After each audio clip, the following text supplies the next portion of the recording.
Good morning, students. Welcome back to the online classes by Jeevan Radan Modern School, class 8, subject science, chapter number 15.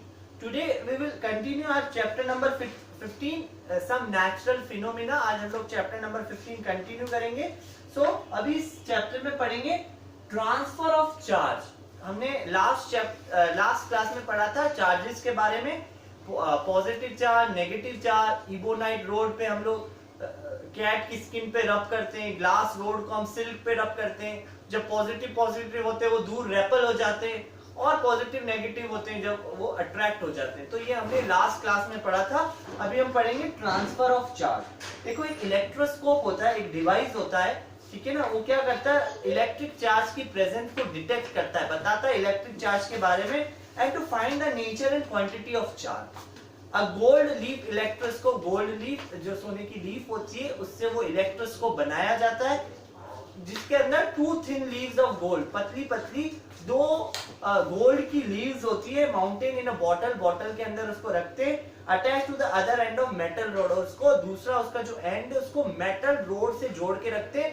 किसको? 2 gold leaves को, ठीक है ना. और उससे उस गोल्ड लीफ इलेक्ट्रोस्कोप से पता लगाया जाता है कि कैसे इलेक्ट्रिक चार्ज की प्रेजेंस है, उसको कैसे डिटेक्ट किया जाता है, वो उससे बताया जाता है.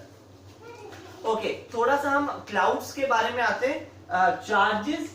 Atmospheric electricity. एटमॉस्फेरिक इलेक्ट्रिसिटी क्या होती है? चार्जेस इन एटमॉस्फेयर, ठीक है ना. एटमॉस्फेयर के अंदर कैसे चार्ज होता है, कैसे बादल गरजते हैं, बिजली चमकती है, उसके बारे में इस चैप्टर के अंदर रीड करेंगे. Lightning is dazzling bluish white light. ये एक तरह की ब्लू कलर की लाइट होती है जो कि क्लाउड्स के अंदर प्रोड्यूस होती है, ठीक है ना, बादलों के अंदर होती है. It is followed by the loud noise, और इसमें से जोर से आवाज आती है, एक लाउड साउंड आती है, गरजने की आवाज आती है, जिसको हम थंडर बोलते हैं, ठीक है ना. थंडर बोलते हैं जब बादल गरजते हैं उसको.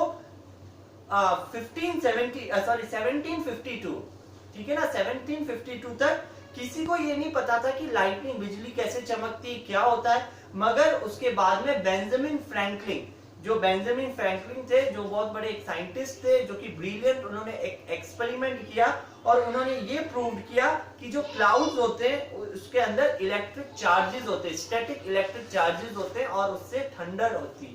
थंडर मींस बादल गरजते हैं. Next is how do clouds get electrically charged. अब क्लाउड्स, जो बादल होते हैं, वो कैसे इलेक्ट्रिकली चार्ज हो जाते हैं. तो जब बारिश का सीजन होता है, रेनी सीजन होता है, तब हमने देखा है कि क्लाउड्स के अंदर कुछ फ्लैश लाइट हमें दिखती है, बिजली चमकती हुई दिखती है. इसको हम थंडर ऑफ क्लाउड्स बोलते हैं, थंडर बोलते हैं. During a storm, storm means जब तेज ठंडी हवाएं चलती है. If the air moves very rapidly, जब हवा बहुत फास्ट, जोर से चलती है स्काई के अंदर, तब क्या होता है, large electric charges are produce. तो उस हवा के अंदर बहुत सारा इलेक्ट्रिक चार्जेस प्रोड्यूस होता है. Related to your knowledge that when 2 objects are rub, हम देख सकते हैं जब हम किसी 2 ऑब्जेक्ट को रब करते हैं. हमने देखा था लास्ट क्लास में, बलून को अगर हेयर पे रब करते हैं वो चार्ज हो जाता है, हम वॉल पे उसको चिपका देते हैं. उसके बाद मैंने आपको एक प्लास्टिक की स्केल का भी एग्जांपल दिया था, और पेपर्स के टुकड़े हम टीयर कर दें तो प्लास्टिक के स्केल को हम सिर के ऊपर रब करते हैं, और फिर पेपर उसके ऊपर अट्रैक्ट करने लगता है, चिपकने लगता है.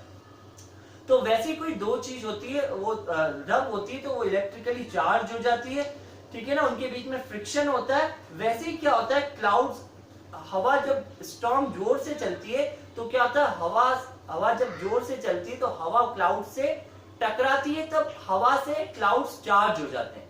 तो जो कुछ क्लाउड्स होते हैं वो पॉजिटिव चार्ज होते हैं, और कुछ होते हैं नेगेटिव चार्ज होते हैं. अच्छा, जो छोटी छोटी वाटर के पार्टिकल्स होते हैं आसमान के अंदर, स्काई के अंदर, कुछ पानी की पार्ट्स भी होती है, जो स्मॉलर पार्ट्स होते हैं, वो जो बूंदे होती है वो क्लाउड्स के ऊपर लगती है, तो वहां पे क्या होता है, पॉजिटिव चार्ज हो जाता है. और जो बड़ी बड़ी बूंदे होती है, ड्रॉपलेट्स होती है, उससे वो नेगेटिव चार्ज हो जाता है हवा के टकराने से. तो बादल पॉजिटिव चार्ज भी हो गए हवा से, और नेगेटिव चार्ज भी हो गए. अब जब ये बादल आपस में टकराते हैं, ठीक है ना, पॉजिटिव और नेगेटिव टकराते हैं, तब थंडर होता है, ठीक है ना. जोर से गरजने की आवाज आती है, बादल एक दूसरे से टकराते, ऊपर से नीचे की तरफ, नीचे से ऊपर की तरफ, तो पॉजिटिव और नेगेटिव जब टकराते हैं तब जोर से आवाज होती है, गर्जना होती है, ठीक है ना, उसी को हम थंडर बोलते हैं। तो इस चैप्टर में यही बता रखा है कि कैसे क्लाउड्स के इलेक्ट्रिकली चार्ज होते हैं बादल, और कैसे थंडर होता है, ठीक है ना, कैसे बादल गरजते हैं और कैसे लाइटनिंग होती है, बिजली चमकती है। तो आज अपन इस चैप्टर में इतना ही पढ़ेंगे। एक बार बुक में से रीड करें, कोई प्रॉब्लम हो तो आप लोग पूछ सकते हो, और जो भी आपका पेंडिंग वर्क है, कल जो मैंने क्वेश्चन आंसर्स दिए थे उसको कंप्लीट कर लें। Okay students, so thank you everybody.